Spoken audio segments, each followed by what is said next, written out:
Buenos días, tengan todos.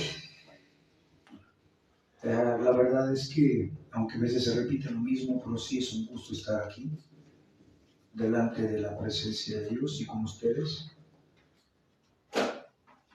Venimos a adorar a Dios, como dice Habacuc, aunque la tierra tiemble, debemos de cantar, ¿verdad? El tema es un tema muy alentador, muy necesario, para tener una mayor comprensión de lo que Dios demanda, ¿verdad? Como iglesia, ya no de una manera individual, como iglesia. Vamos a orar para que Dios use su palabra, use mi voz para edificar la iglesia, para cambiarla, para bendecir a nuestros hermanos de otras iglesias, para que bendiga en su reunión de la tarde a nuestros hermanos Wilmer y Diego, que su iglesia siga siendo edificada, sigan creciendo, al igual que nosotros, ¿verdad? Creciendo en el conocimiento y en la verdad de las múltiples revelaciones de nuestro Señor y Salvador. Vamos a orar, por favor.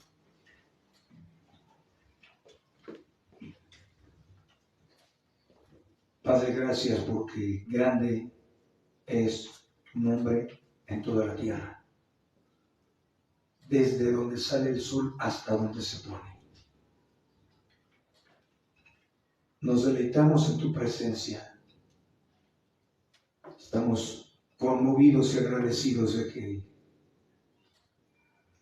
nos permitas venir a adorarte, a conocer tu voluntad revelada y expresa en tu palabra, a que el mismo amor que tienes con las iglesias de otros hermanos, predicadores, Carol Cry,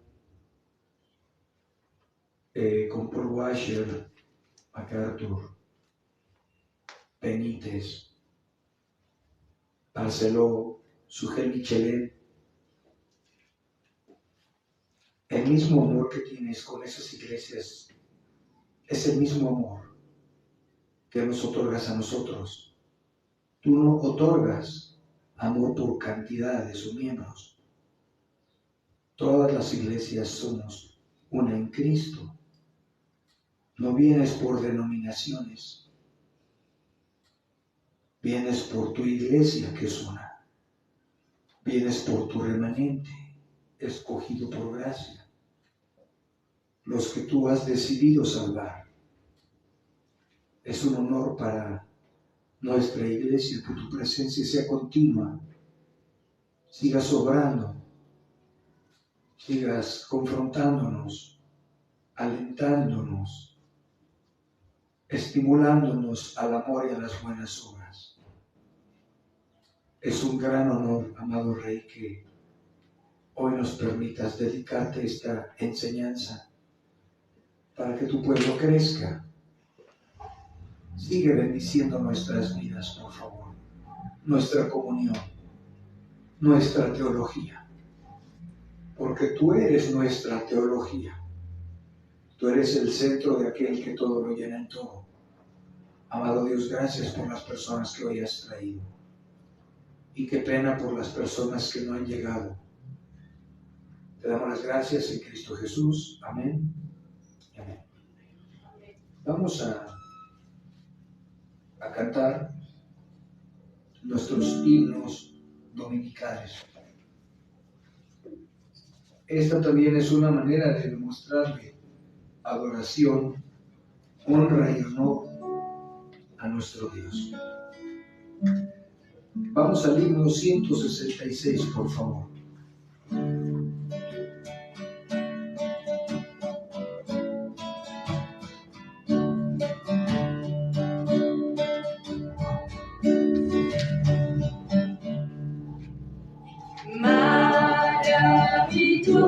Maravilloso es el gran amor de Cristo el Salvador, del amor en mí.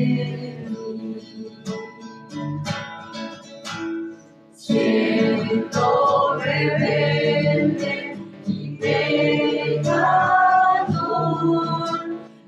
de su muerte, causa fui.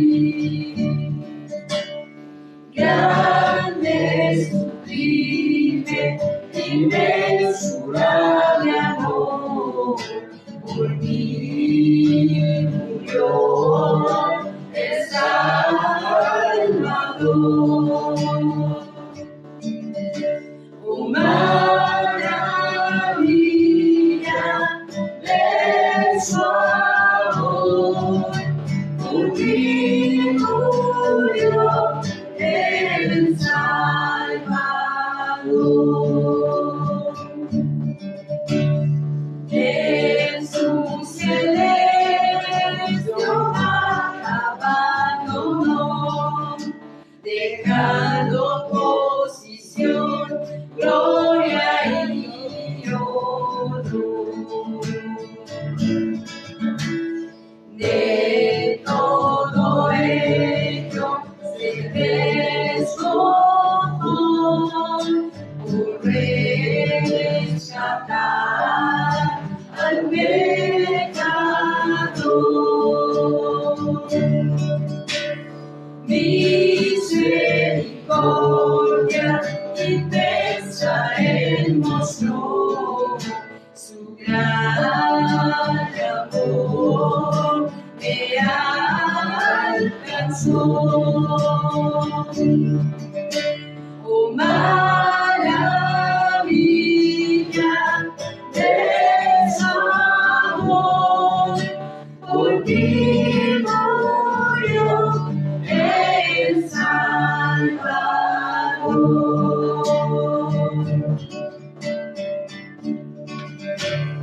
Grande misterio, Dios el inmortal, muriendo en la cruz, entregó su ser.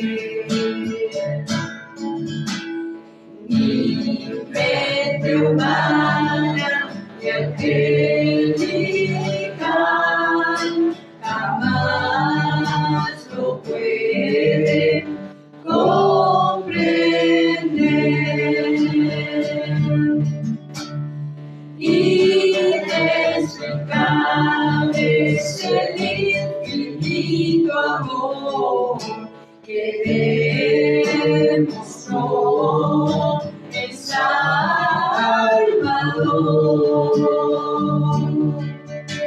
Oh, maravilla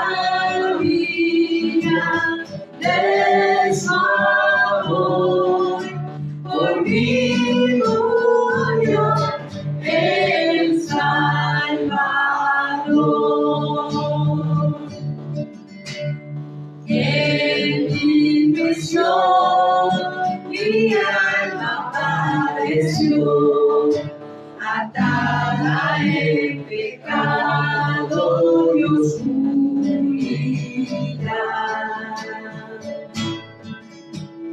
Pronto en mi celda resplandeció la clara luz de su verdad.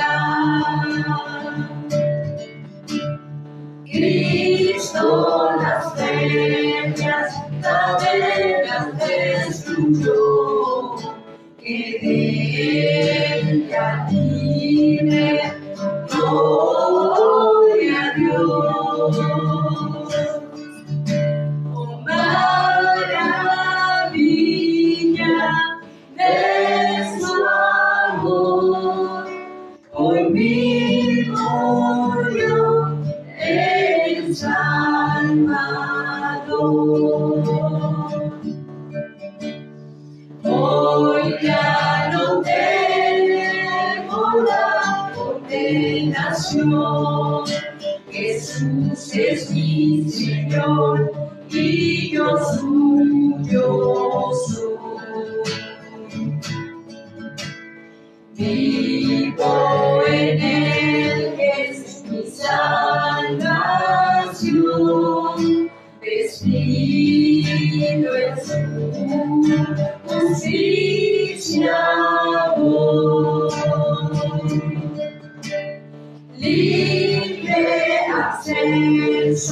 al Padre gozo ya, entrar al trono celestial.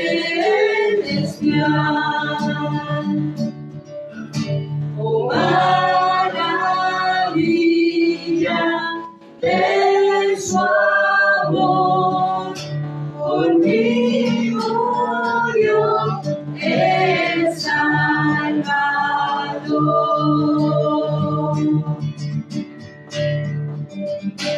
Oh, maravilla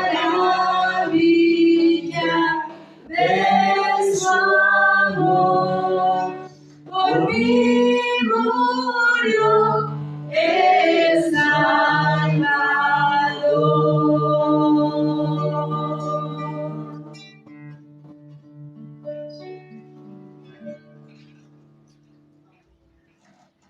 Esta es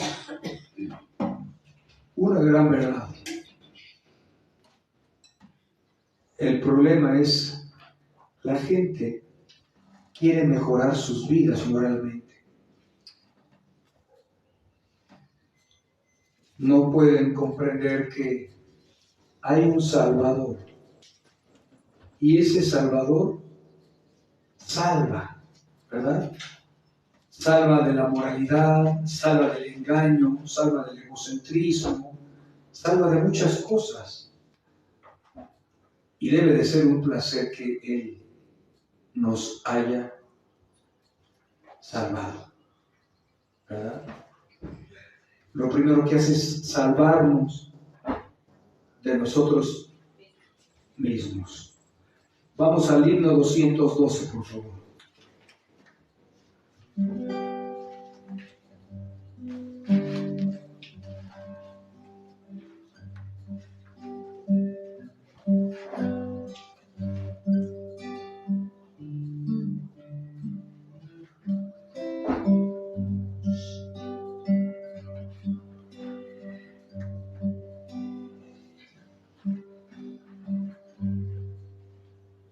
La tumba del cielo, Cristo, mi Cristo, el alma y espero, Cristo el Señor.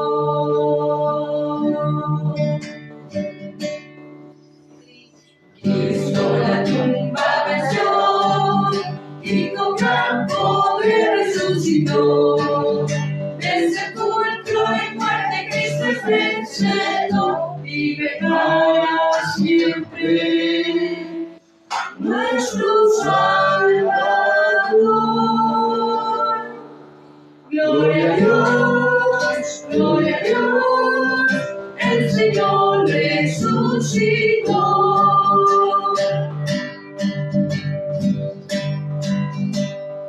De guardas escapó, Cristo, mi Cristo, el sello destruyó, Cristo el Señor. Cristo la tumba venció y con gran poder resucitó. De sepulcro y muerte Cristo es vencedor, vive para siempre, nuestro Salvador. Gloria a Dios, el Señor resucitó.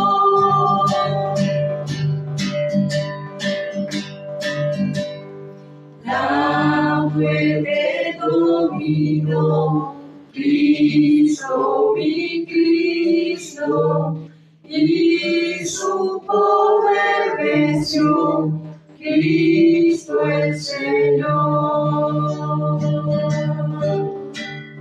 Cristo la tumba venció y con gran poder resucitó. Del sepulcro y muerte Cristo es vencedor, vive para siempre, nuestro Salvador. Gloria a Dios,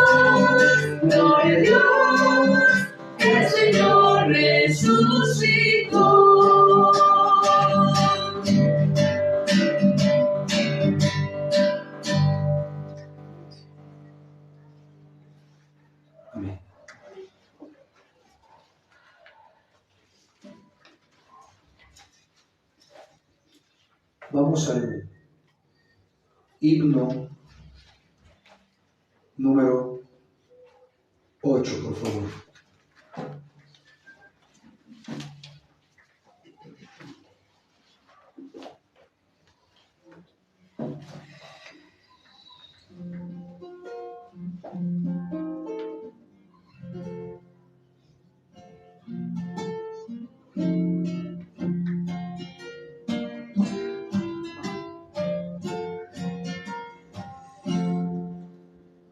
Maravillosa gracia, vino Jesús a dar, más alta que los cielos, más honda que la mar,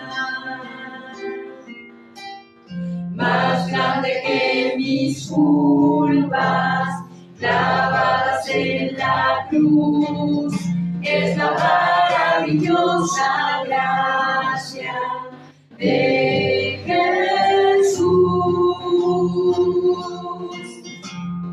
Inefable es la divina gracia, es inmensurable cual la mar, fuente preciosa para el pecador.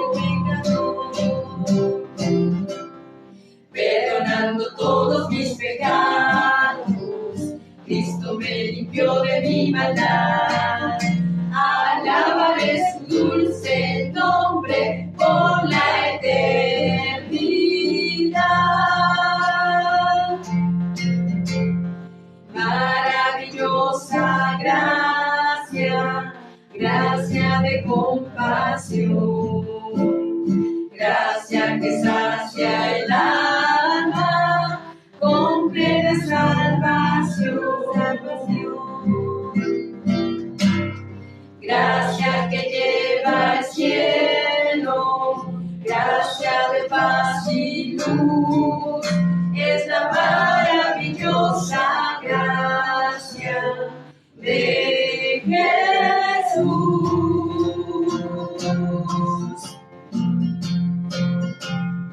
Inefable es la divina gracia, es inmensurable cual la mar, fuente preciosa para el pecador.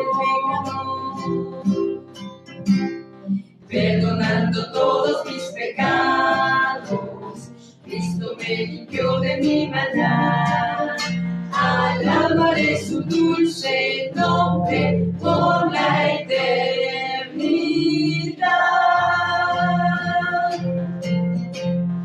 Maravillosa gracia, llama con dulce voz, llámanos a ser hechos hijos de nuestro Dios. Colma de su consuelo, nos llena de virtud, es la maravillosa gracia de Jesús. Inefable es la divina gracia, es inmensurable cual la mar, fuente preciosa para el pecador. Perdonando todos mis pecados, Cristo me limpió de mi maldad. Alabaré su dulce nombre por la eternidad.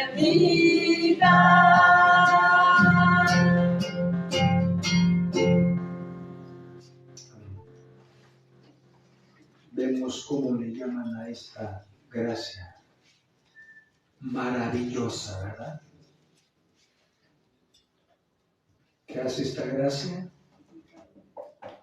Perdona mis pecados. También nos dice que esta gracia es una fuente preciosa y necesaria para el pecador, ¿verdad? Vamos al himno 656, por favor.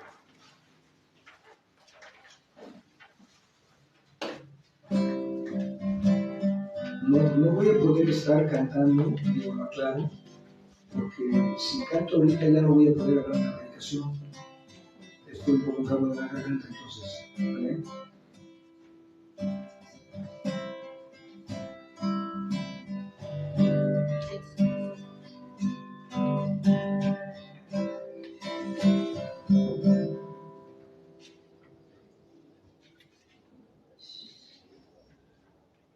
Cuán bella es la historia de Cristo el buen pastor, bajo de su excelsa gloria, buscóme con tierno amor. Buscóme, cuando oveja errante fui. Hallóme, día feliz para mí. Hallóme a gran distancia del reino celestial, y viendo mi gran desgracia, me libró de tan grande mal.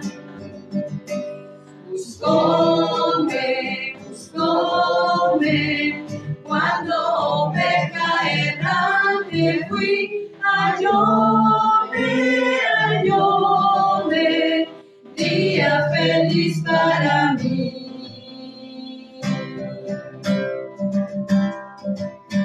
Pecados me agobiaban y triste estaba yo, mas ahora mis labios cantan alabanzas al que me salvó. Buscóme, cuando oveja errante fui. Hallóme, día feliz para mí.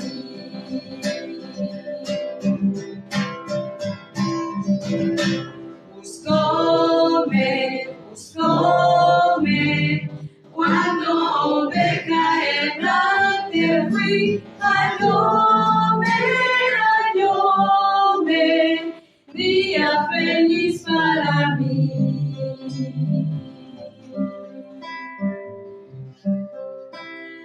Día feliz para mí.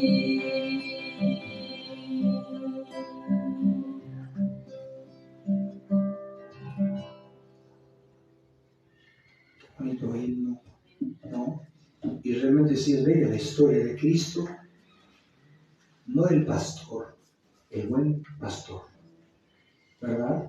Y nos habla también en este canto de una elección.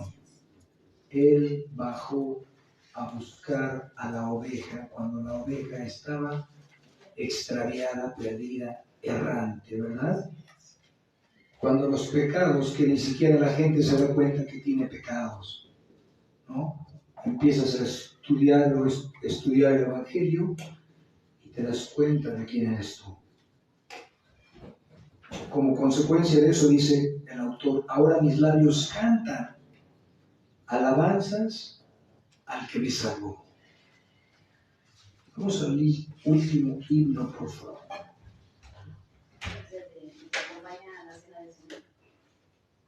Me está diciendo mi apuntadora que es el último, eso no me lo dijo previo, pero bueno. ¿Pueden tomar asiento, por favor?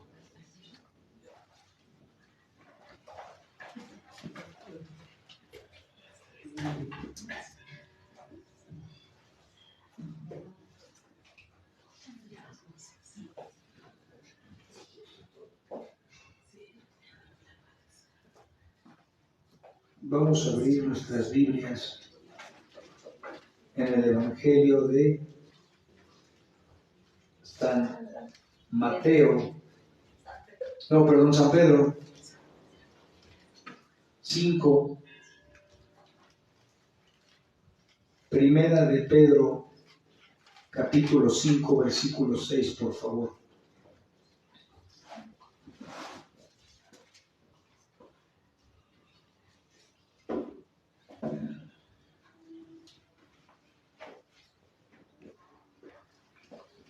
Lo voy a leer en otra versión para que anhele entender la Reina Valera, no la de las Américas. Vamos a leer nuestro pasaje. Primera de Pedro, capítulo 5, versículos 6 al 11. Y dice Pedro lo siguiente: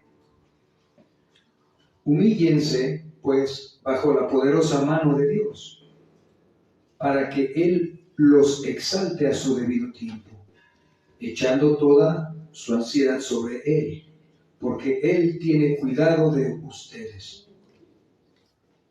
Sean de espíritu sobrio, estén alerta. Su adversario, el diablo, anda al acecho como león rugiente, buscando a quien devorar. Pero resístanlo firmes en la fe, sabiendo que las mismas experiencias de sufrimiento se van cumpliendo en sus hermanos en todo el mundo. Y después de que hayan sufrido un poco de tiempo, el Dios de toda gracia, que los llamó a su gloria eterna en Cristo, Él mismo los perfeccionará, afirmará, fortalecerá y establecerá. A Él sea el dominio por los siglos de los siglos. Amén.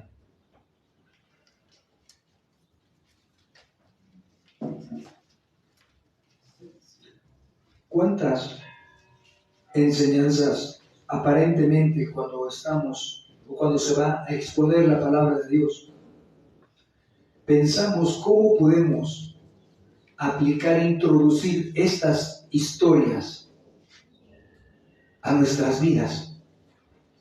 Como que a veces no le podemos ver el sentido, ¿verdad? De que cómo aplico esto a mi vida. Solo creen que es leer y leer.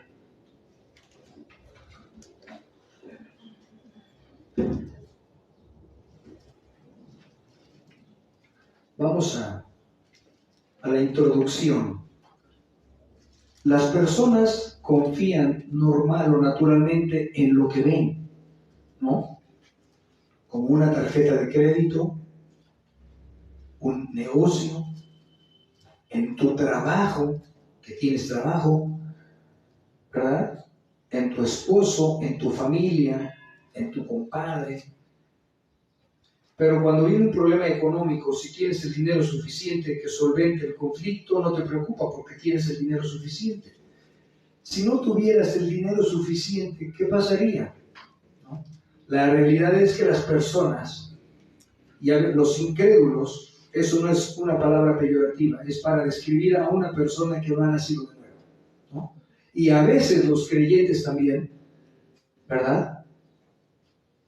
No pueden confiar en quien no conoces o en lo que no conoces.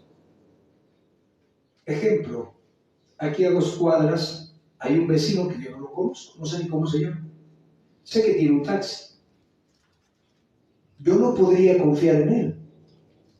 Para eso requeriría yo información acerca de él, para yo ejercer una confianza en él, para que fuera natural.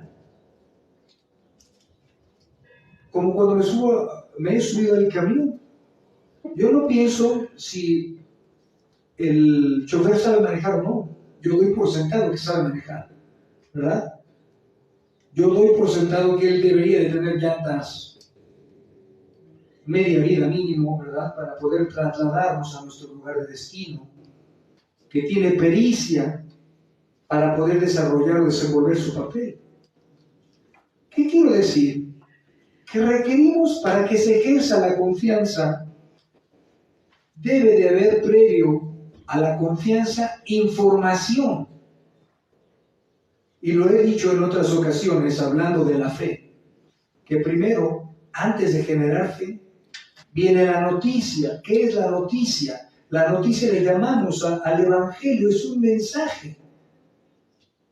Pero no es un mensaje muy agradable, ¿verdad? Aunque no vamos a hablar de ello.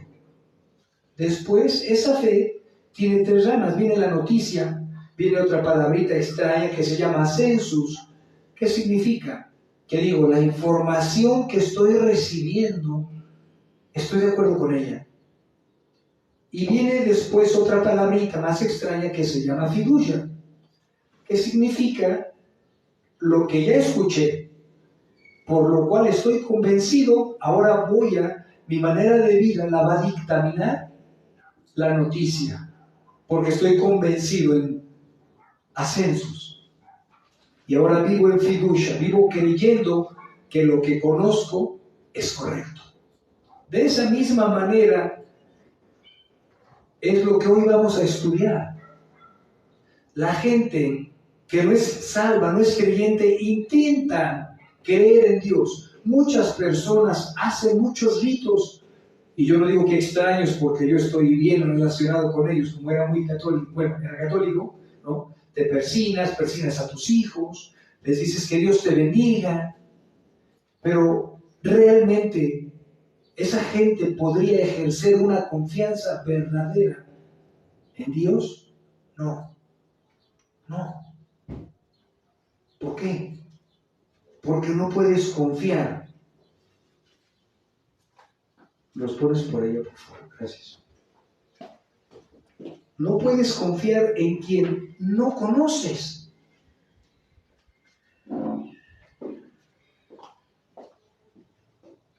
Tú no podrías decir, tengo un problema legal, y el vecino, que no conozco, no sé ni cómo se llama, nunca hemos tenido ninguna relación, ninguna plática, en ese problema que tú tengas económico o legal, lo que sea médico, ¿crees que tú pudieras contar con alguien que no conoces? Necesitas información. ¿Qué tal si está igual de pobre que tú? ¿Cómo te va a ayudar? Eso es lo mismo que Pedro quiso hacer. Nada más de recordarme me genera un buen sabor de boca. Pedro, inspirado por la palabra de Dios y motivado por el Espíritu Santo, les dio información a sus lectores. No puede una persona que no es creyente, salva, cristiana, convertida, confiar en el Dios que no conoce. Para eso requieres información para poder confiar. Necesitarías conocer a Dios para poder dejar tu vida en sus manos. ¿Dejarías a uno de tus hijos, cuando era pequeño, en las manos de cualquier persona que pase por ahí en el mercado?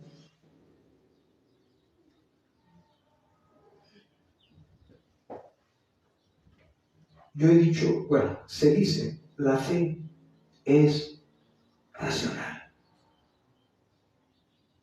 Las personas dicen, sin Cristo, es que ustedes no piensan, son como ovejas nada más siguiendo a un pastor.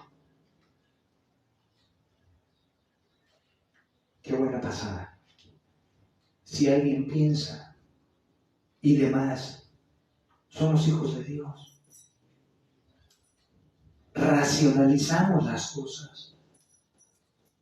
Alguien nos otorgó el Evangelio y racionalizamos que no somos buenas personas, que requeríamos un rescate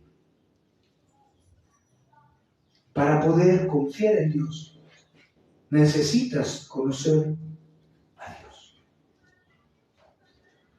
No podemos confiar en el Dios que no conocemos. No podemos confiar si no conocemos el poder de Dios. ¿Cómo podrías confiar en Dios si no conoces el poder de Dios? Si no conoces la soberanía de Dios, si no conoces la omnisciencia de Dios, si no conoces la sabiduría de Dios. ¿Sabías que existe una palabra que se llama la providencia de Dios, el amor de Dios, la paz de Dios, etcétera? Pedro, en su ministerio a los judíos, les daba información. Intencionalmente les daba información. Les recordaba, estos hombres eran creyentes. Estos hombres habían pasado un tiempito atrás una acalorada persecución, una calorosa persecución. Y Pablo,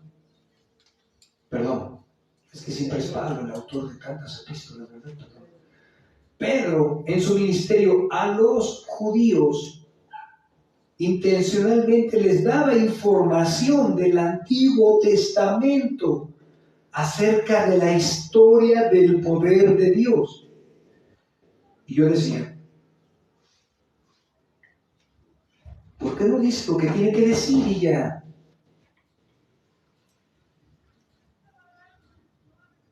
Me tuve que repetir. Si alguien conoce el cerebro humano, es el creador del cerebro humano. El autor es Dios. Fíjate, en el verso 10, no lo vean, nos habla de humillarnos entre nosotros congregacionalmente. Nos habla de servirnos intencionalmente, ¿verdad? Entre los que estamos aquí abajo, en una congregación. En el verso 6 cambia, aunque es la misma humillación, el mismo efecto y el mismo evento. Ahora nos dice el autor, comienza, humíllense, pero ya entre ustedes, humíllense bajo la poderosa mano de Dios. Ahora la humillación es en relación a Dios. Y la humillación es un acto consciente de nuestra propia voluntad.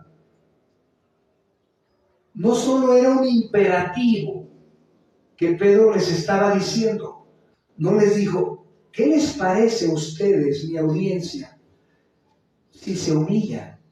Les estaba demandando que se humillaran ¿bajo qué? Bajo la poderosa mano de Dios.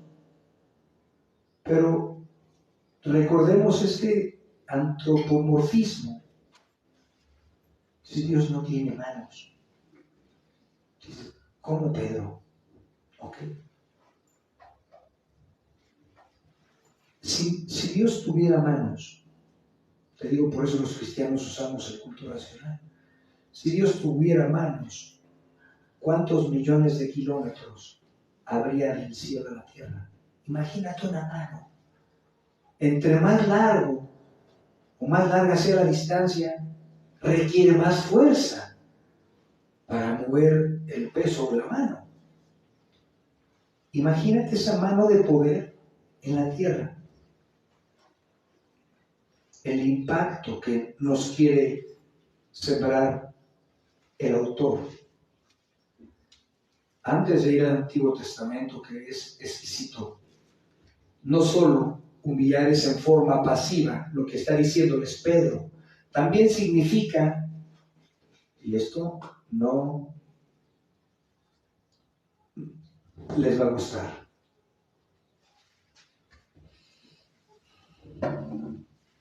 también significa aceptar ser humillado. ¿Sí oíste bien? Significa aceptar ser humillado o permitir que otros te humillen. Hijo. Recordemos a Pedro en una reclamación a Jesús. ¿Cuántas veces tendré que perdonar a un grupo de cristianos pecadores que me han herido? ¿Cuántas veces? Y como lo he comentado, Jesús no fue y les regañó, ¿verdad? ¿Qué le di? ¿Cómo solucionó el conflicto? Cada que te ofendan, perdónales. En este sencillo ejemplo, podemos comprender que Jesús, siendo Dios, estamos de acuerdo en eso, con sus atributos, omnisciencia, omnipotencia, todopoderoso, permitió y consintió que un grupo de personas ofendiera al apóstol. ¿Qué estaba haciendo? Empezando a trabajar con el orgullo de su discípulo amado. Así no le iba a servir, con ese orgullo que lo llevaba a un ímpetu. ¿Cuántas veces cuando te sientes herido por algo o por alguien, reaccionas y dices cosas que después dices? Creo que la intensidad de mi emoción superó la ofensa. ¿Nunca te ha pasado que digas, creo que sí me pasa? Eso es lo que el autor estaba tratando de explicar a su audiencia, el apóstol Pedro. No solo se humillen bajo la poderosa mano de Dios, aún en ese trato, en este contexto, permitan que otros los humillen. ¿Tú crees que alguien del mundo va a permitir ser humillado? No. Primero nos bajamos porque te me cerraste, ¿no? El nivel del orgullo es muy grande. ¿Qué te pasa, tonto? Y empiezan las palabras altisonantes, ¿no? Tantito le mueves el cuerpo a alguien que va en el camión agarrado y se molesta y te voltea a ver con una cara que te quisiera fulminar. ¿Por qué? Porque su orgullo se vio afectado. Cuando tus hijos ignoran, ya me estoy saltando un poquito la aplicación, cuando tus hijos ignoran alguna orden que tú les das, ¿cómo te sientes? ¿Cómo te sientes internamente? ¿Molesto por qué? ¿Te sientes ignorado, desobedecido, cuando las cosas no se hicieron como tú las demandaste? Ok. Lo que está y lo que va a hacer el apóstol es magnífico. Humíllense pues bajo la poderosa mano de Dios. Y todos diríamos, claro, si es bajo tu mano, amén. Pero no me voy a permitir que otros me humillen. Tú sí me puedes humillar y es más, yo decido humillarme, pero que otros me humillen, jamás. ¿Cuál era el problema? El apóstol los iba a preparar, ¿verdad? Fíjate lo que dice, para que Él, o sea Dios mismo, los exalte a su debido tiempo, echando toda ansiedad sobre Él. Antes de llegar ahí,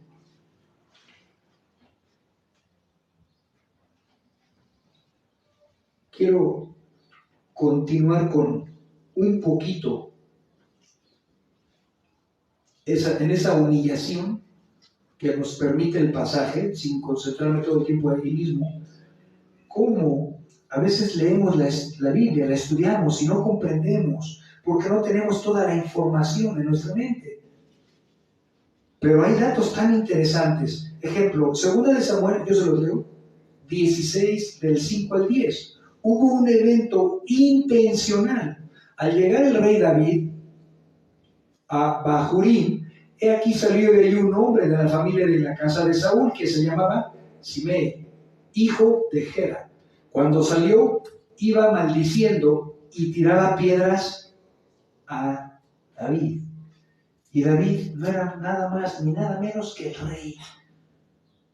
Y a todos los siervos del rey David, aunque todo el pueblo y los hombres valientes estaban a su derecha y a su izquierda, así decía Simei, mientras no solo tiraba piedras, mientras los maldecía. Imagínate, o la valentía o la torpeza de este hombre de estar ofendiendo al rey que en un segundo lo pudieron decapitar. ¿Se han leído los valientes de David? Cualquiera de esos hombres hubiera dado su vida por David, ¿no? Un día el rey tenía sed, como dirían en español, para muestra un botón. El rey tenía sed y uno de sus valientes dijo, mi rey quiere que vaya y saque agua del campamento enemigo. No. O sea, estaban dispuestos a dar su vida por él. Y en ese sentido, para que contextualice un poco este evento, ¿no? Este hombre Simei le tiraba piedras y maldecía al rey y a toda la gente que iba con el rey. Y le gritaba, fuera, fuera, hombre sanguinario e indigno. El Señor ha hecho volver sobre ti toda la sangre derramada de la casa de Saúl, en cuyo lugar has reinado. El Señor ha entregado el reino en mano de tu hijo Absalón. He aquí, estás perdido en tu propia maldad, porque eres hombre sanguinario. Son palabras que a cualquiera le hubieran calado. Entonces, Abisai, hijo de Sarbia, dijo al rey, ¿por qué ha de maldecir este perro muerto a mi señor el rey? Obviamente ellos y él, como general, estaba puesto para defender cualquier agresión y contraatacar. Tenía un valor invaluable este hombre, ¿no? Temeroso, valiente. Y le dice, le pide al rey, déjame que vaya ahora y le corte la cabeza a Simei. Fíjate, ¿qué tendrá que ver con nuestro pasaje? Todo. Fíjate cómo, con cuánta sabiduría le contesta Salomón. No, porque esta palabra era digna del rey Salomón, lleno de sabiduría. Pero el rey David le contesta con una sabiduría precisa, con una comprensión, hermanos, teológica. Fíjate. Pero el rey David dice, ¿qué tengo yo que ver con vosotros, hijos de Sarbia? Si Simei, si el Señor le ha dicho, maldice a David, ¿quién pues le dirá, ¿por qué has hecho esto? ¿Cómo responde David? Si Dios le permitió y le dio las fuerzas a Simei para gritarme, hombre sanguinario, para desafiarme públicamente delante de mis valientes, ¿quién soy yo en español, para frenar la voluntad de Dios? Si eso me gritó es porque Dios está atrás de lo que gritó. ¿Cómo hubieras reaccionado tú? Abisai, córtale la cabeza al perro ese. ¿Cómo hubieras reaccionado? O te bajas tú y lo ejecutas. David no era un cobarde. Déjame te lo digo, valiente en batalla. Hay un canto, me voy a salir tantito. Hay un canto que dice, Saúl mató a 1000 y David mató a sus 10,000. Nada más para que nos demos una idea en el porcentaje del ¿cuánto por ciento? 1000, 10,000. El 10% de lo que mató Saúl, incrementado por David. ¿Qué estamos viendo? La comprensión de lo que Pedro está diciendo. Humíllense pues bajo de la poderosa mano de Dios. Pero a veces en esa humillación, en el contexto que estaba pasando, no solo habían sufrido pruebas. Si tú lees Primera de Pedro, capítulo 1, la carta va dirigida a un grupo de hermanos sufrientes. Pedro, apóstol de Jesucristo, a los expatriados de la dispersión. Conocemos como la diáspora, ¿verdad?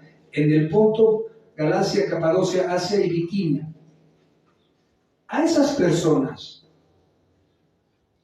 que habían sido perseguidas,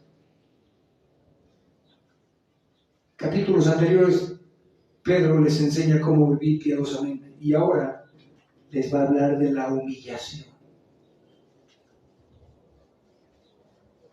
Humíllense o déjense de humillar por la poderosa mano de Dios. ¿Cuántas veces los eventos que te suceden, que te rodean, que te acontecen, los ves sin propósito? Si recuerdas a nuestro hermano Job, todo lo que le pasó y dijo, no solo no pecó, Job dice, pero Job no halló despropósito alguno en él, ni pecó. Las cosas que nos rodean, que nos suceden, que no nos gustan, cuando alguien hace algo que nos lastima, que nos hiere, ¿cómo sabes que no es un trato de Dios para aminorar tu orgullo?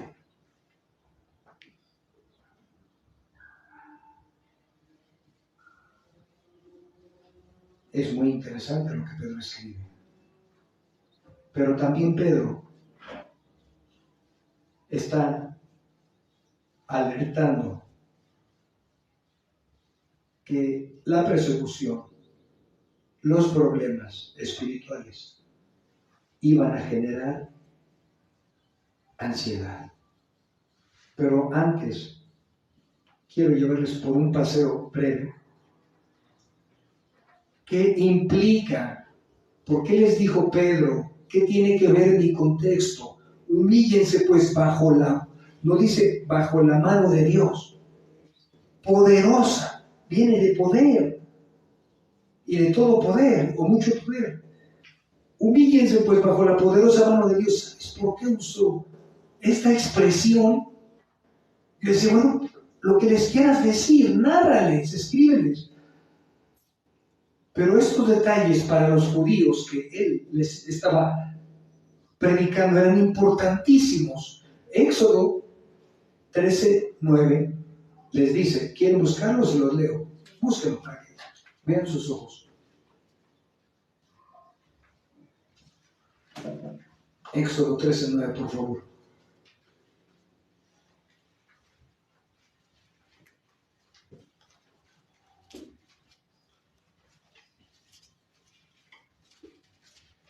Ok, lo voy a leer. Dice así la palabra de Dios. Éxodo 13:9. Y te será como una señal en tu mano y como un recordatorio en tu frente para que la ley del Señor esté en tu boca. Porque con mano fuerte te sacó el Señor de Egipto. Este antropomorfismo no era nuevo en el Nuevo Testamento, era antiguo, era usado. Pedro astutamente lo estaba relacionando y les estaba dando, ¿cómo se llama esto? Información. Les estaba recordando a sus oyentes judíos que sus antepasados habían visto literalmente el poder de la mano de Dios. En Deuteronomio 3:24 dice otro pasaje, oh Señor Dios, tú has comenzado a mostrar a tu siervo tu grandeza y tu mano poderosa. ¿Por qué? ¿Qué Dios hay en los cielos o en la tierra que pueda hacer obras y hechos tan poderosos como los tuyos? La respuesta sería, ningún Dios. Génesis 50:20. Si recuerdan la historia de José el soñador, ¿verdad? Y sus hermanos subiditos de tono, ¿no? Vosotros pensasteis hacerme mal, pero Dios lo tornó en bien para que sucediera como vemos hoy. ¿Cómo vemos hoy? O en ese tiempo que José llegó a ser el brazo derecho de Faraón. ¿Y sabes a quién utilizó Dios para preservar a todo su pueblo escogido y amado? Al hombre que los hermanos intentaron matar. Qué irónico, ¿no? Al hermano pequeño despreciable y ahora es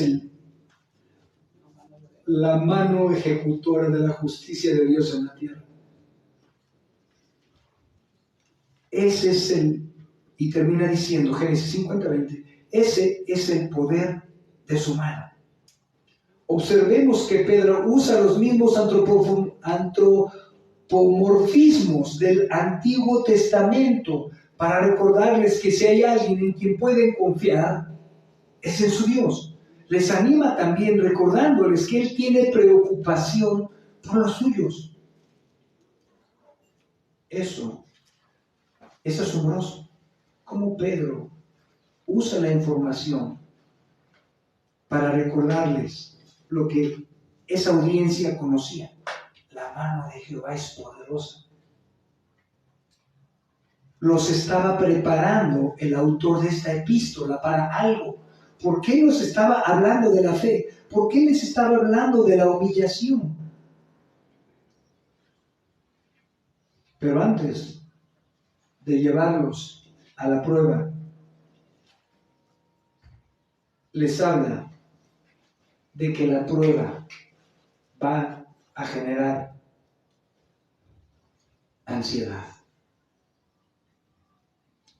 Yo decía, ese es un pecado ajeno a lo que yo no estoy comprendiendo, ¿no?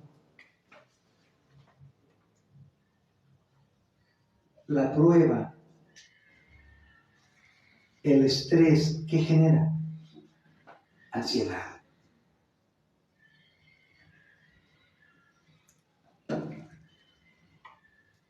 Dios permitió los problemas de estos judíos. Pablo les habló de parte de Dios a su audiencia, a la audiencia de Pedro, sabiendo el Señor que los problemas generan ansiedad. Pero no los iba a dejar solo con esa información, porque ellos habían experimentado lo que era la ansiedad.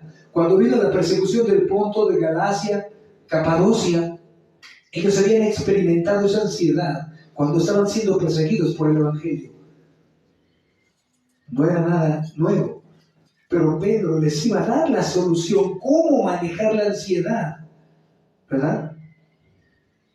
Sabiendo del Señor mismo que la persecución y los problemas generaban ansiedad, Dios tenía que revelar cuál era la solución tan sencilla para destruir la ansiedad. Todo estaba calculado en el reino de los cielos. La carta de Pedro va dedicada a los expatriados de la dispersión. Capítulo 1, ¿no? La famosa diáspora. Personas dispersas. ¿Qué significa diáspora? Personas dispersas en diferentes regiones mencionadas, principalmente judíos, que era el ministerio de Pedro. Ellos tendrían que aprender a confiar en su Dios. Al venir la persecución, generaría automáticamente ansiedad. Pero poniendo atención aquí, dice, echando toda su ansiedad sobre Él, porque Él tiene cuidado de ustedes.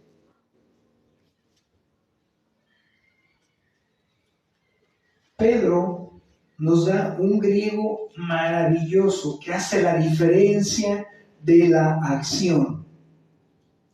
No dijo Pedro, echen la ansiedad. En este momento están ansiosos, en este momento échenla. Y se para. No, echando es un verbo participio, es un verbo continuo, que cada que ustedes, mis oyentes primarios, ¿verdad? Dice Pedro, estén ansiosos, hagan este ejercicio, echen continuamente su angustia sobre Él. Y también nos explica por qué tendríamos que hacer eso. ¿Por qué tendríamos que, esta audiencia, por qué tendría que confiar en Dios echando su ansiedad en medio de los problemas, de los conflictos? Porque Pedro ya les había dado información. Humíllense pues bajo la poderosa mano de Dios. ¿Qué significa? Acepten su voluntad, aunque los estén persiguiendo. La mano poderosa de Dios los va a preservar. No tengan miedo. Recuerden cómo a los patriarcas fueron sostenidos por la misma mano poderosa, de la cual yo estoy citando y mencionando. No dice, echa el 5% de tu ansiedad. Bueno, echa el 50% de tu ansiedad y quédate con el otro 50%. Echa toda tu angustia, toda tu ansiedad sobre Él. ¿Cómo se quedarían los autores primarios al escuchar que Dios era digno de toda su confianza? Que el mismo Dios del Antiguo Testamento, 2800 años más adelante, iba a ser el mismo hoy y siempre. Su poder no cambiaba. Su ocupación por su pueblo era genuina, continua. No sé cómo diga, déjame ver cómo diga en tu Reina Valera. A ver. 5,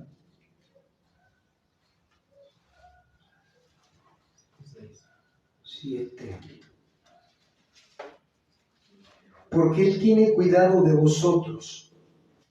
En la traducción más fidedigna, en un interlineal, dice, porque Él tiene preocupación por ustedes. Él tiene preocupación por ustedes. ¿Qué les estaba diciendo Pedro? Un mensaje poderosísimo. El mismo Dios que les estoy mandando, ordenando que echen toda su ansiedad y se humillen ante su poderosa mano, es porque es la misma mano del Antiguo Testamento. Él es el mismo protector del Antiguo Testamento. ¿Se recuerdan que su mano proveyó sus necesidades cuando salieron de Egipto y les dieron vestidos y oro? ¿Sí recuerdan que se amargaron, murmuraron por el maná y les di carne? Esa misma mano de poder que los asirios cuando los llevaron cautivos, ¿quién los liberó? Mi mano poderosa. ¿Para qué? Para que después de la persecución o cuando entran en persecución, la misma mano poderosa de Jehová se humillen. ¿Qué les estaba diciendo? Acepten esa humillación. Acepten lo que les acontezca. Acepten cuando les persigan. Acepten cuando les vituperen. Acepten cuando alguien te lastime. Eso es humillarte, mantenerte en un espíritu humillado. El Salmo 55, 22. Echa sobre el Señor tu carga y Él te sustentará. Él nunca permitirá que el justo sea sacudido. Voy a leer un pasaje un poquito más largo.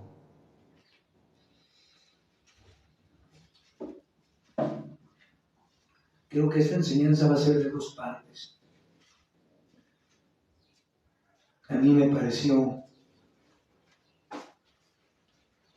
estupenda.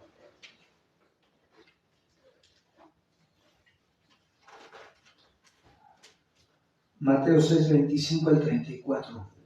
Ahí sí, acompáñenme, por favor. Mateo, capítulo 6, versículo número 25 hasta el 34.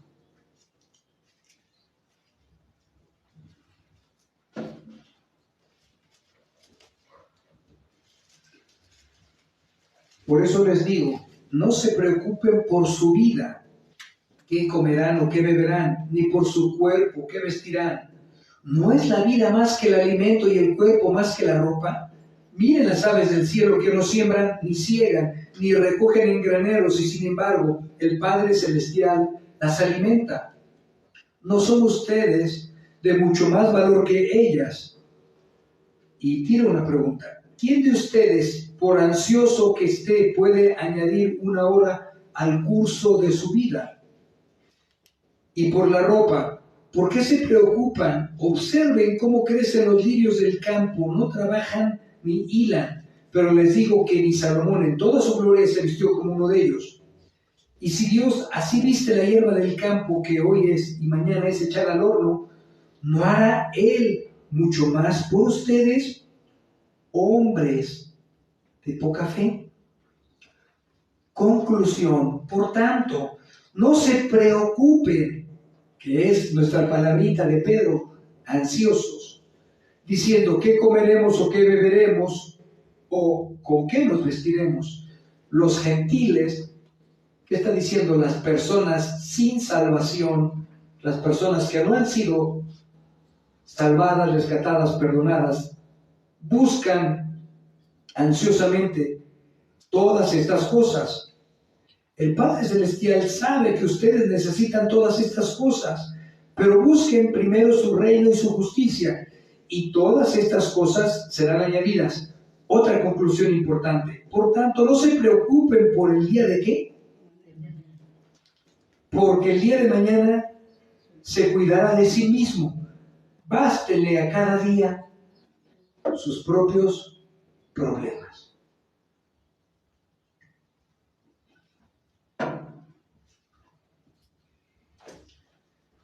Cómo estos pasajes nos bombardean. ¿Para qué? Para que cuando venga alguna circunstancia adversa, no, esta es una aplicación, voy a adelantar tantito, no te sientas desamparado. Aquí hay algo muy delicado. El autor nos dice, echen toda su ansiedad. ¿Qué me deja a mí ver eso? Que el autor sabe que vamos a generar ansiedad, estrés. Inicialmente. Pero el autor nos dice el remedio para evitar esa preocupación que se torne en perturbación. Porque inicialmente, cuando tienes una noticia desfavorable, te preocupas. Hasta ahí parece normal. Pero después, si pasas el día de mañana y pasado, agobiado por ese mismo problema, ya no solo se convirtió en ansiedad, ya está atacando la fe. Y estás preocupada por el mismo problema y lo llevas así al otro día, al otro día, al otro día, al otro día. Cuando Dios está revelando el remedio para que la preocupación, aunque el problema no se resuelva, aclaro muchas veces, tu alma esté confiada. Hay un pasaje que dice, espera en Jehová y Él hará. Pero los mexicanos no queremos esperar. Si algo sabemos es que no queremos esperar, queremos que todo se resuelva pronta e inmediatamente. El autor está trabajando con el corazón, pero déjame decirte algo, que el título, reafirmando el corazón de la iglesia.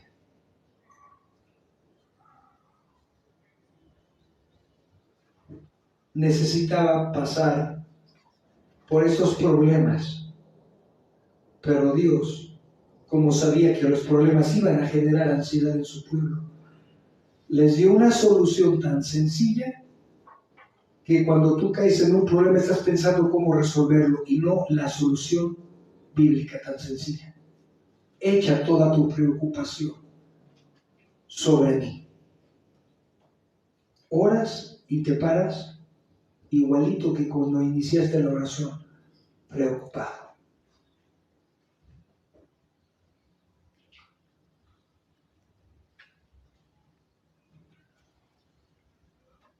En Mateo hablaba de lo mismo.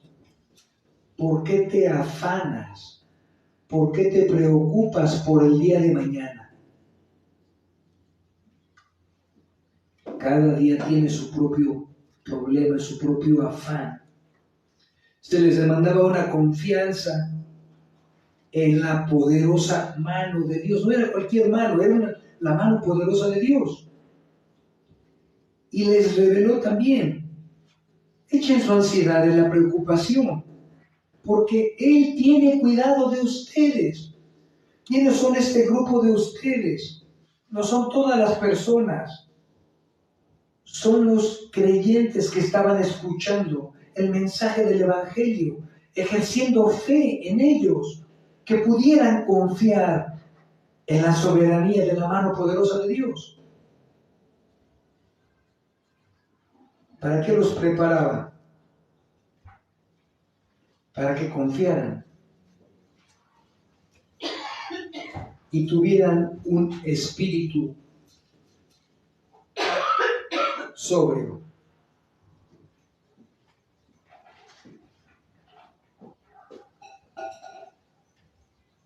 Vuelve con Pedro con otro imperativo para la misma audiencia, una orden: sean sobrios. ¿Qué les dice? Tengan una confianza firme en el cuidado soberano de Dios. No se desesperen, no entren en ansiedad.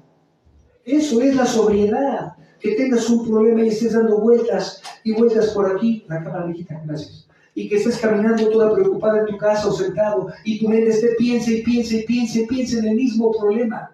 Eso es un pecado, estar rumiando, masticando el mismo problema. Eso no resuelve el problema, solo lo agrava, te impregna de la negatividad de estar pensando en el problema. ¿Cómo fue la solución? ¿Cuál fue la solución? Les da una orden: sean sobrios, estén velando. Esto es tremendamente magistral. Te voy a explicar por qué. Si te acuerdas, a Pedro le dieron una instrucción. Pedro, vamos a pasar un tiempo tremendamente difícil y me van a crucificar. Vela y ora. Se va Jesús y Pedro, cansado, regresa y lo ve dormido, ¿verdad? Y luego se vuelve a ir,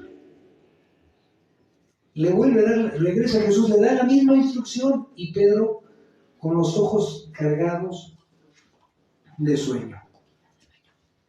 Pareciera tan irónico lo que el apóstol le está diciendo a su audiencia: sean sobrios, velen. ¿Sabes por qué? Él ya había aprendido, ya había madurado, ya no era el mismo Pedro que se quedó dormido. Ahora él vio mismo la importancia del estar atento cuando entra la preocupación a tu corazón. La importancia de que en ese momento que estás perturbado, demuestres una fe, una confianza real en la poderosa mano de Dios. Cuando empiezas a atar los cabos del rompecabezas divino, dices: ¡wow! ¿Cuánto ama a Dios a su audiencia, a sus hijos? Porque Dios se preocupa por sus hijos para que no entren en desesperación, en estrés, y se perturben y se preocupen y caigan en un pecado más grave, que es ¿la qué? Lo contrario de la fe, la incredulidad.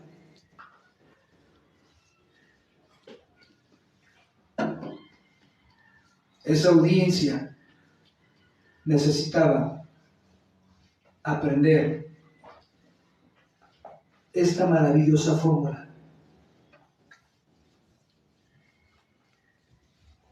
Es como si dijera Dios: echa toda mi ansiedad sobre ti. Vamos a aplicarlo a personas como ustedes en ese tiempo, contemporáneas. Dios les dice: echa toda tu ansiedad sobre mí cuando te persigan o cuando tengas un problema, porque puede ser lo mismo, ¿no? Laboral, familiar, matrimonial, de lo que sea. ¿Qué es lo que tú haces? Echas un poquito de tu ansiedad sobre él. Te levantas de orar y te llevas tu propia carga. Sales con la misma cara con la que entraste, de angustia, de agobio, de molestia porque las cosas no te salieron como tú las tenías programadas. ¿Qué necesitas? Información. Si estás pasando por algo, una situación, debes de aprender a echar tu angustia, recordando que la poderosa mano de Dios está a nuestro favor. Algo tan sencillo, ¿por qué no lo haces? ¿Te pareces a Naamán, el sirio? Le dieron una solución a su lepra. A ver, métete en este charquito, lávate 7 veces y vas a quedar sano de la lepra. Y él molesto. ¿Cómo crees si Abana y Farfar son ríos más grandes, impresionantes, caudalosos que este río? ¿Me dices que me mete este pocito de agua? No era la cantidad de agua, era la obediencia por la fe. Y mejor un siervo le dijo: Señor mío, si te dijeran ve y destruye a este ejército o al otro para que tu lepra se cure, ¿no lo harías? Sí, claro. ¿No puedes hacer algo tan pequeño? Cuando él obedeció, la lepra desapareció. ¿Por qué cosas tan aparentemente tan sencillas y simples, que la oración es el medio de desfogue, la oración es el medio que Dios ha provisto, la oración es el medio del amor revelado de Dios para echar nuestra ansiedad en medio de los problemas, de los conflictos? ¿Por qué no lo hacemos?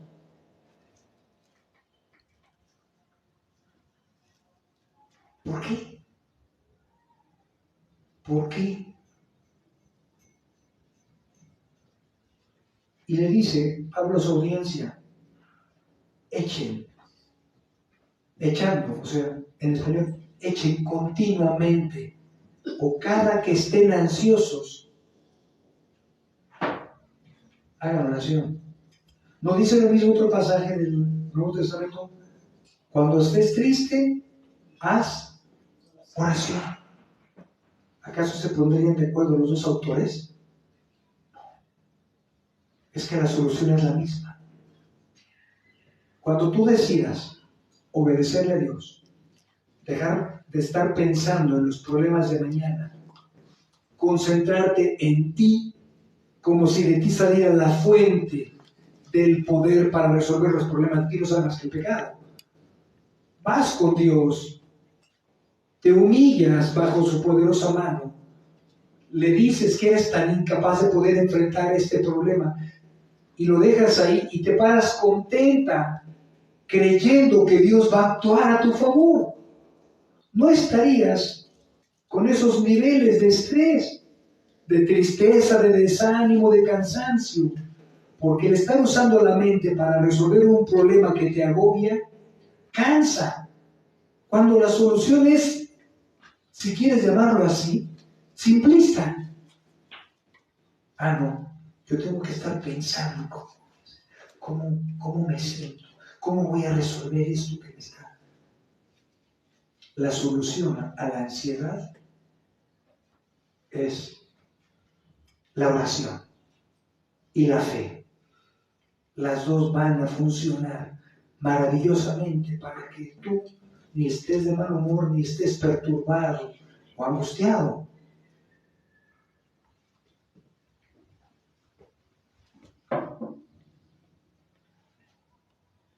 Dentro de esto,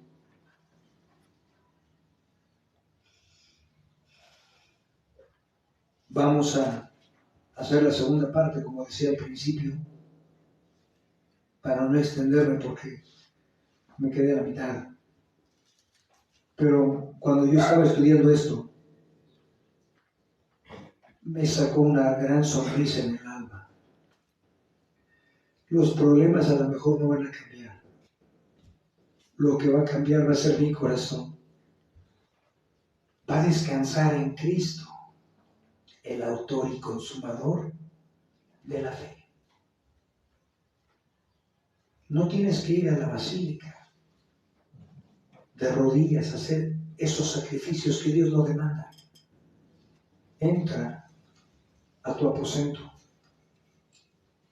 y de ahí se crea una comunicación, una intimidad, y le puedes derramar a Dios tu corazón, cómo te sientes, cómo estás, pero no te centres en ti, porque de ti no sale nada correcto.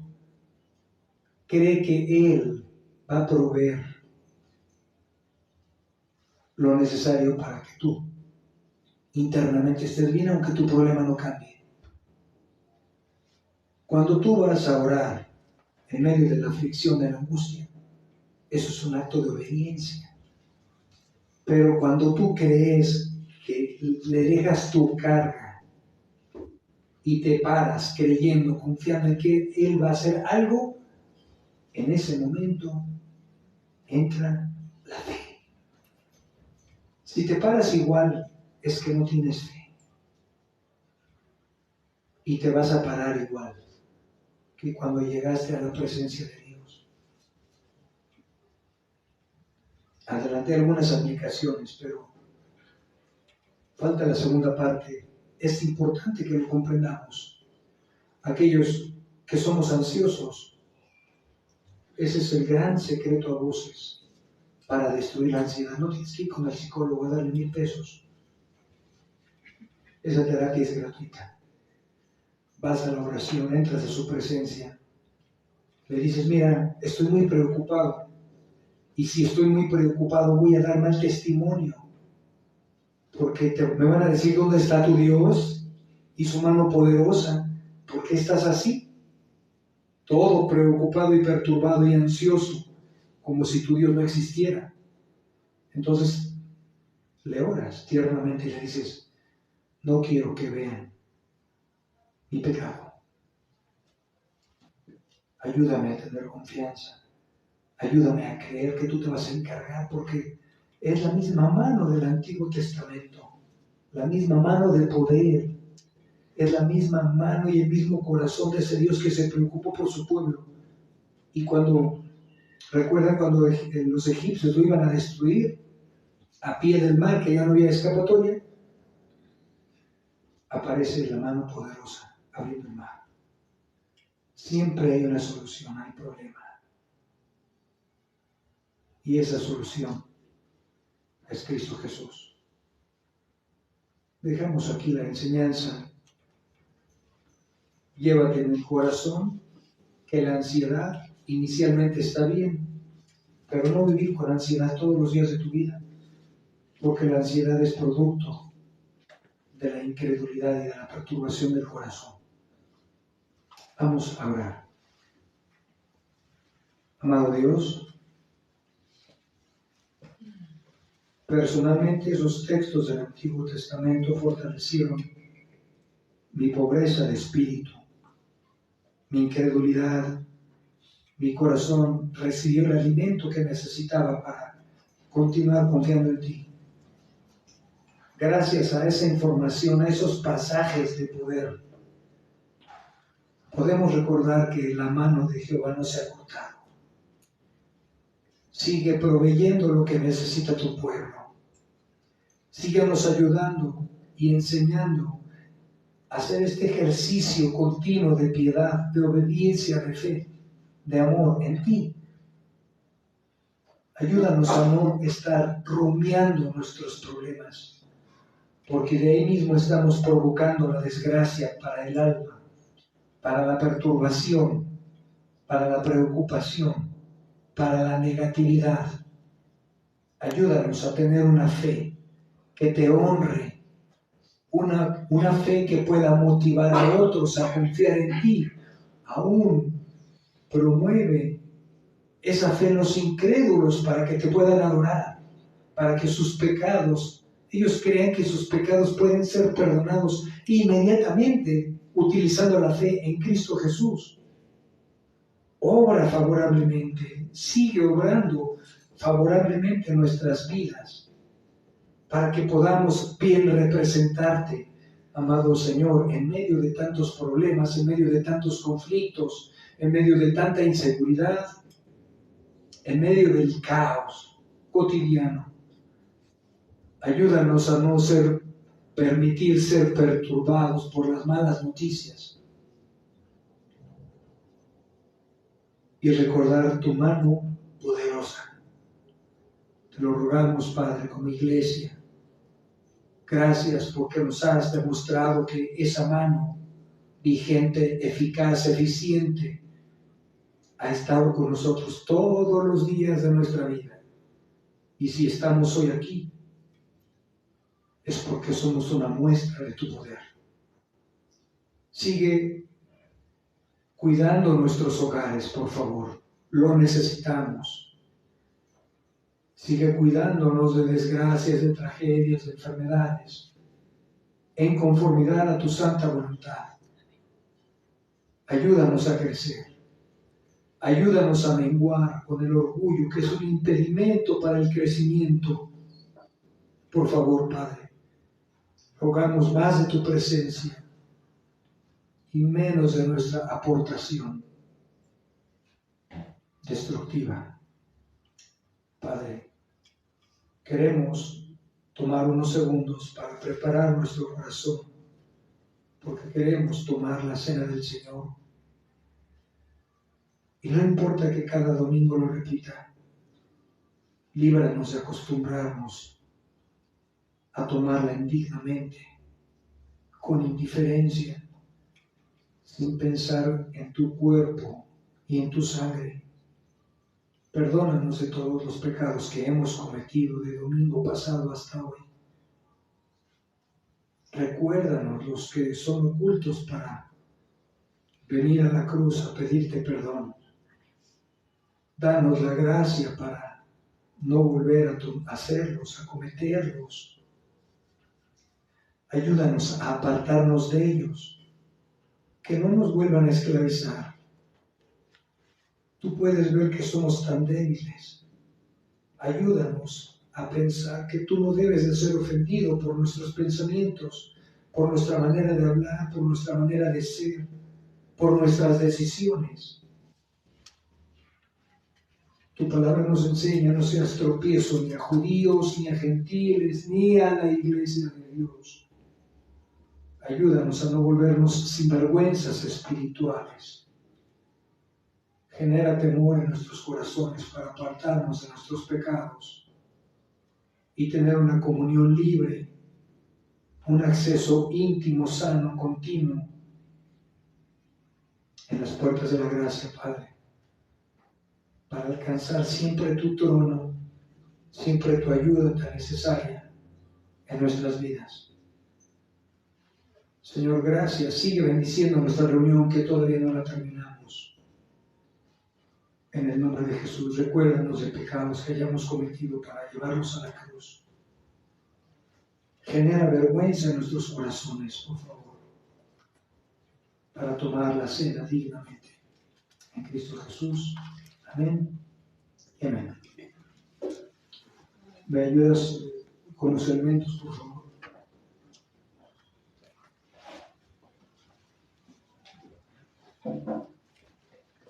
Quiero también hacer la iglesia.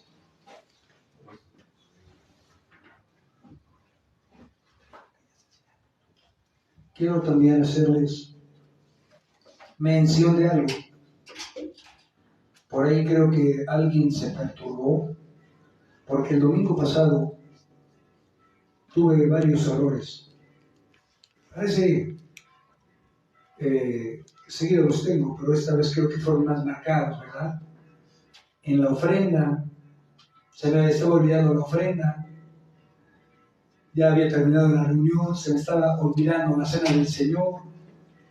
Entonces les pido perdón por mis descuidos, voy a tener más cuidado, ¿verdad? Vamos a 1 Corintios, por favor.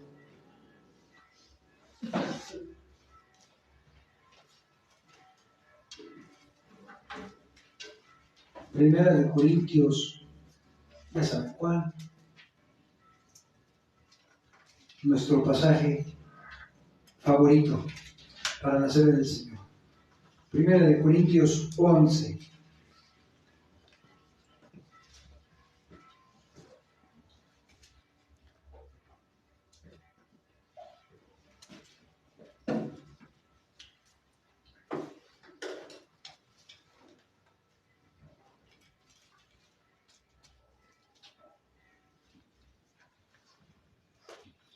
hemos visto dos impedimentos para que solo los miembros tomen la cena del Señor, y aún los miembros tienen que examinarse honestamente. Una es que tomes la cena del Señor como si fuera cualquier evento. ¿Quién le da la importancia a la palabra misma? Hacer esto en memoria de mí. Esto es un recuerdo de lo que te dio, hermano, vida eterna. Esto es un recuerdo de aquel que te perdonó tus pecados hace no sé cuántos años. Y el segundo impedimento es que la Biblia menciona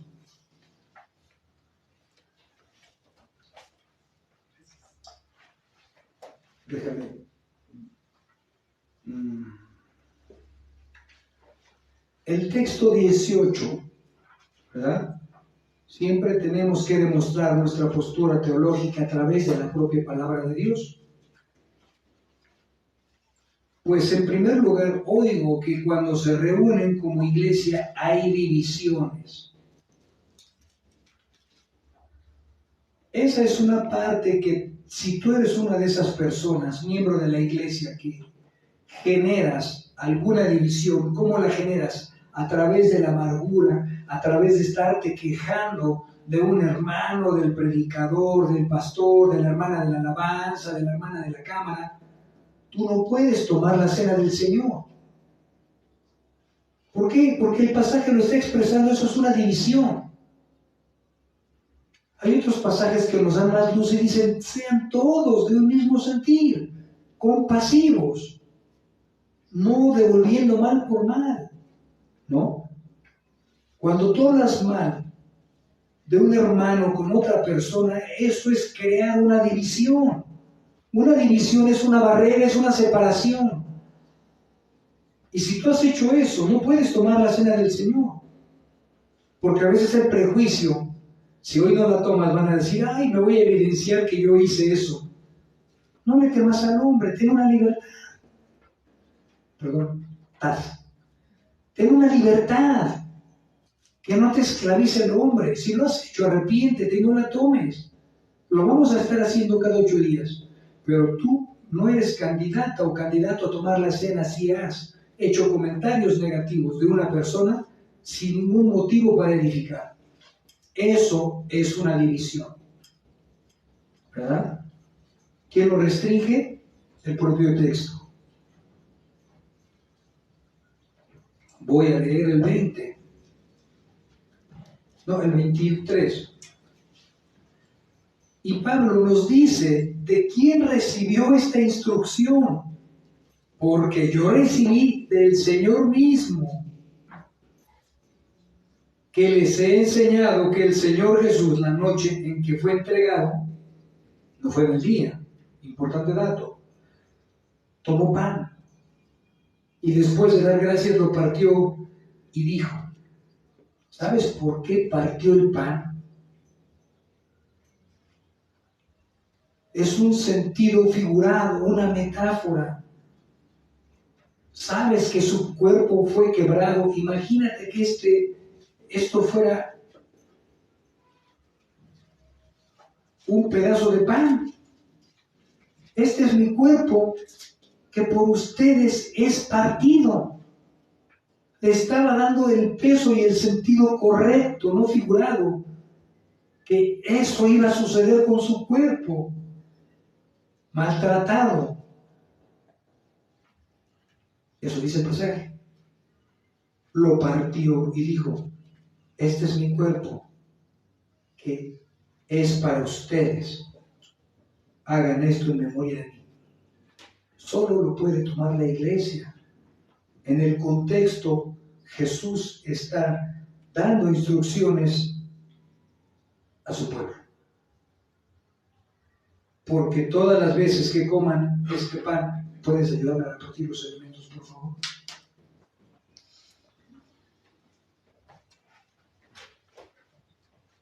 Todas las veces que coman este pan y beban esta esta copa, proclamen la muerte del Señor hasta que Él venga.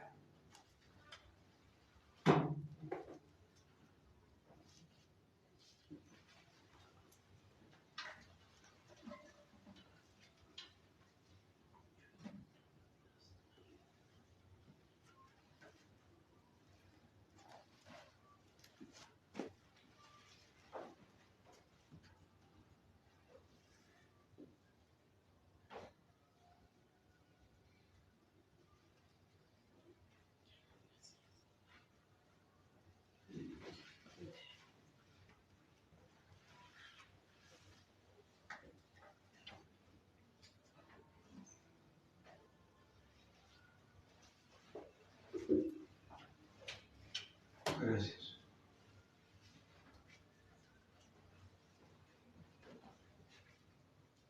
Brevario cultural. Hay iglesias que las toman cada mes, cada 2 meses. Lo correcto es, históricamente hablando, las iglesias neotestamentarias tomaban la cena del Señor cada que se reunían, después de la partida de Cristo. ¿Para qué? Una, tiene muchos propósitos para recordarle que la vida tiene un sentido, tiene un propósito. 2, que nunca se nos olvide que hubo alguien que entregó su vida por nosotros. Eso es muy tierno, recordar la suficiencia de Jesús, el valor de Jesús, el amor de Jesús.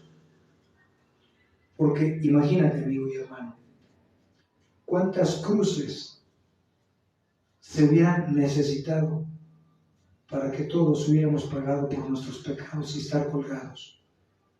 Te digo algo, los bosques de todo este mundo, de Canadá, de México, de Estados Unidos, no hubieran alcanzado para tantos pecadores sin esperanza. Por eso en Hebreos dice, es necesario que el hombre muera una sola vez y después de su juicio. Porque el despreciar la muerte de Cristo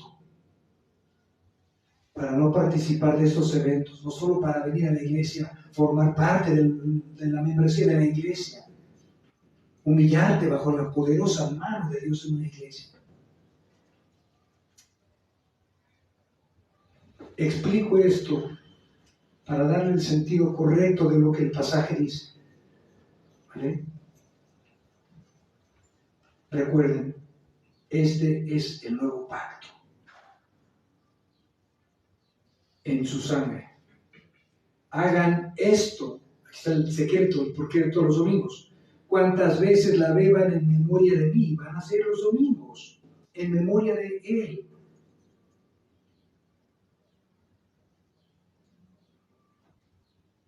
Tomamos primero el pan. El orden no es, como dicen las matemáticas, no altera el producto. Comamos el pan.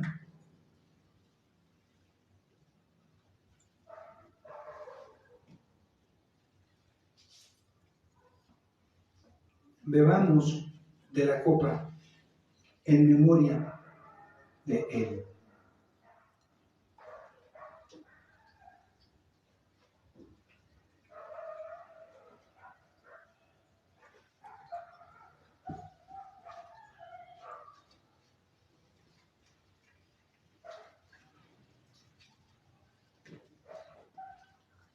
Cuando hacemos esto correctamente,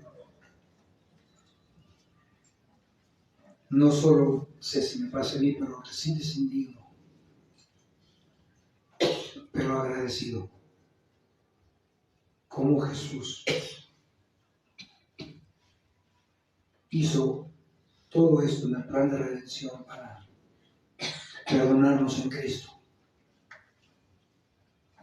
¿Cuántas cruces hubiéramos necesitado para todos estar colgados por nuestros pecados?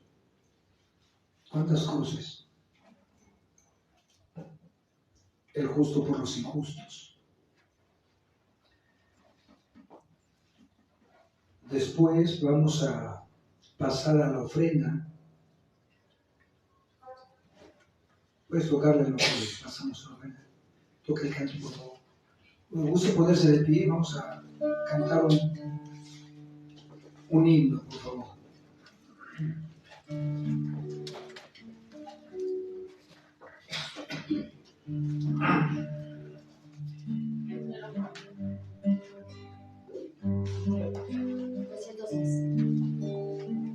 Himno 210.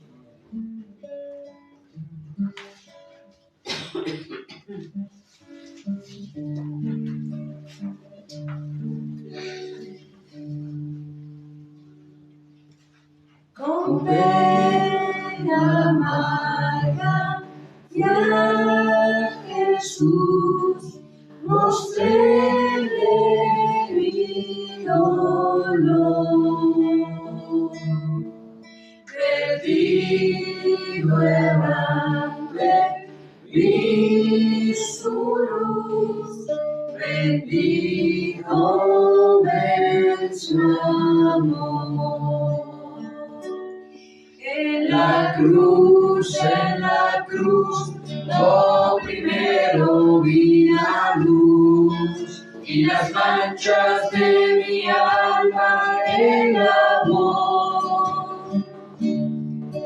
Feliz por fe, yo vi a Jesús y siempre feliz con él seré. Sobre una cruz vivo el Señor, su sangre derramó. Por este pobre pecador, a quien así salvó. En la cruz, lo primero vi la luz y las manchas de mi alma en amor. Feliz por fe, lo vi a Jesús y siempre feliz con él seré.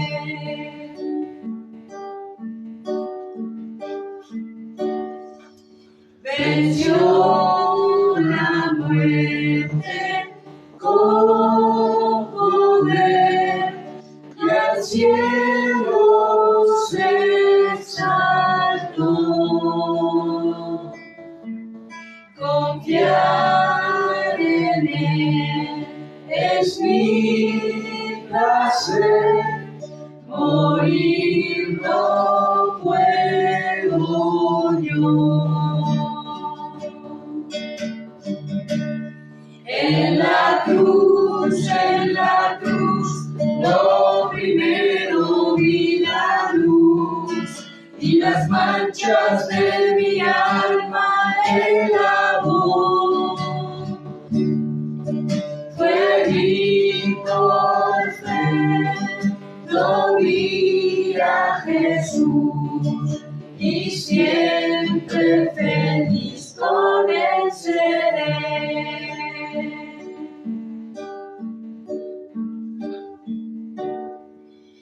Aunque él se fue, solo no estoy, cuando al Consolador.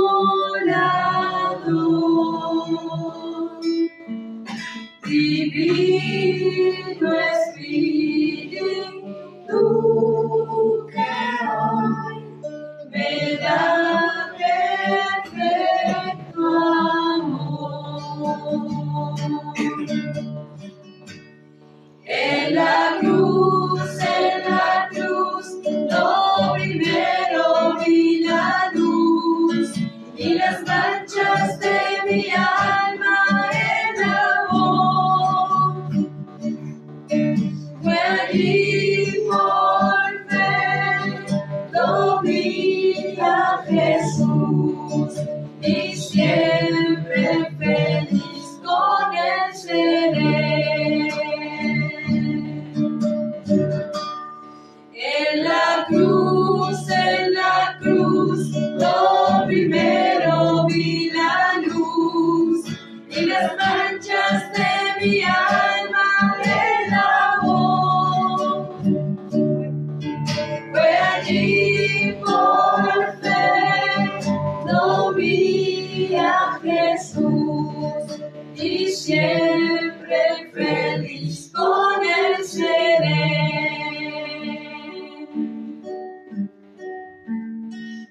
allí por fe lo vi a Jesús y siempre feliz con él seré.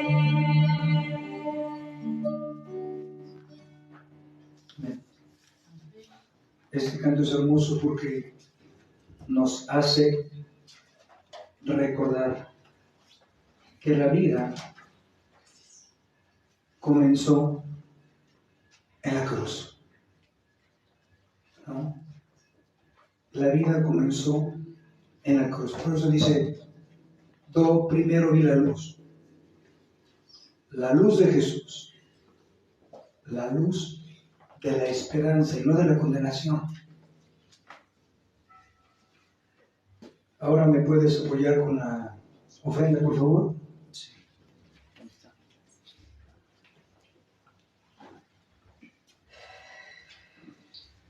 Gracias a nuestra querida Cristina Mascorro que nos acompaña desde Durango. A Arlet Trujillo también. Y a Marco Antonio Soto, que va a venir el próximo domingo.